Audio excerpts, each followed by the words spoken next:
Assalamu alaikum.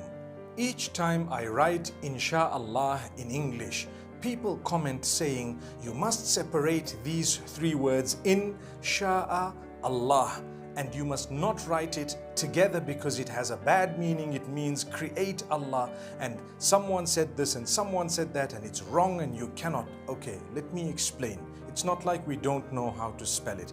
If you are writing Insha Allah, which means if Allah wills, okay, in the Arabic language, if you're writing it in the Arabic language, the correct way of writing it is three separate words.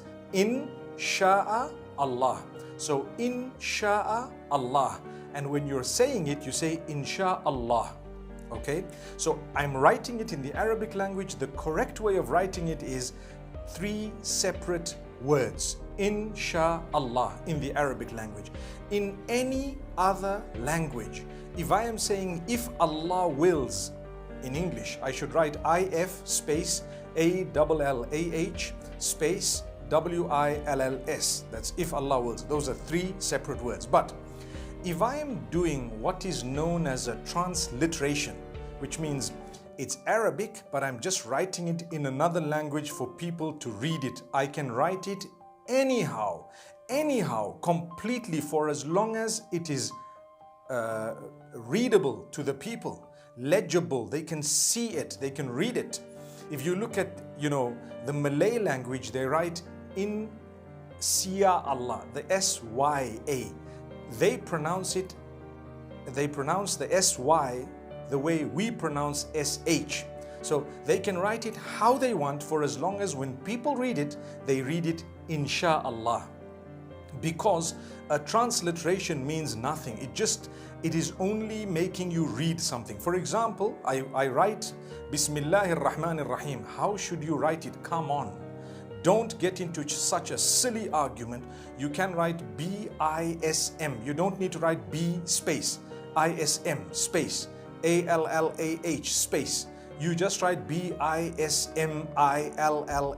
Bismillah. It's okay. You don't need to separate it because it's just a translation. A transliteration.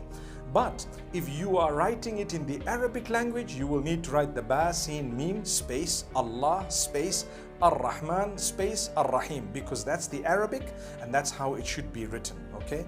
So I hope we don't argue with each other. Whenever you see it in the English language, please write it how you wish, for as long as it's closest to what is readable, for as long as it's closest to what you can actually, pronounce in the correct way. Some people write I-N-S-Y-A-L-L-A-H because they speak Malay. That's fine. Others might say, why did you put a Y? Because that's how they pronounce it. I came across the name Khadija. In Turkish, some people spell it H-A-T-I-C-E. I would say Hatis for that. No, it's actually Khadija. In Turkish, that's the way they write it. So what? Subhanallah, let them write it that way. There is no one correct way of writing things. When people ask me, what's the best way to write this name I want to name my child? So I would give them what I think is the best, but that's not what the whole world thinks is the best. But in the Arabic language, there's only one way of doing it because it's an Arabic name or an Arabic word or an Arabic sentence. So now people say, well, if you write it all in one, then it has a meaning, create Allah. That's wrong. It doesn't have a meaning, create Allah. No, it doesn't. Because Insha Allah means if Allah wills, Inshallah. We all say it together, Inshallah, Inshallah. But we know in the Arabic it's three separate words. If Allah wills, right? How do you say create Allah? Astaghfirullah. You would say Inshi. Inshi. Inshi is the amr. It is the instruction, right? The command. Inshi means to create. No one says Inshi Allah. They say Insha Allah. That's what it is. So I think we needed to correct this. But if you disagree with me, no problem. This is what I know and I will stick by it. Unless you've proven me wrong, subhanallah.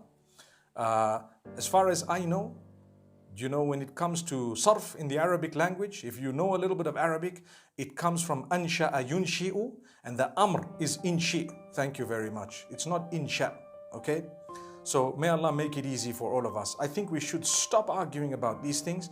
And please, if you're writing it in Arabic, try and write it three separate words. And if you've written Insha'a in one and Allah the next, although it's a mistake, but everyone knows what it means. Linguistically, it may be wrong, but it's not like kufr or something. Okay? Scholars have spoken about it to say if someone writes it this way, well, it's not kufr, and it's not something that's a serious blunder, a major sin or something. It's not even a minor sin. It's just not the best way or the most correct way of writing it from the rules of the Arabic language. But if you are writing it in another language, transliterating it from the Arabic, please write it however you feel it would be readable most accurately. May Allah make it easy. I spell it one word, I-N-S-H-A, and then a capital A, L-L-A-H, all in one. So Insha Allah, that's how I write it. And I know it means if Allah wills. May Allah bless you all. I hope we've nailed a little nail on that coffin. May Allah subhanahu wa ta'ala grant us ease. I remember yesterday saying we don't use coffins, we use kafan. So inshallah, I hope we've enshrouded this matter in a beautiful way. Assalamu alaikum wa rahmatullahi wa barakatuh.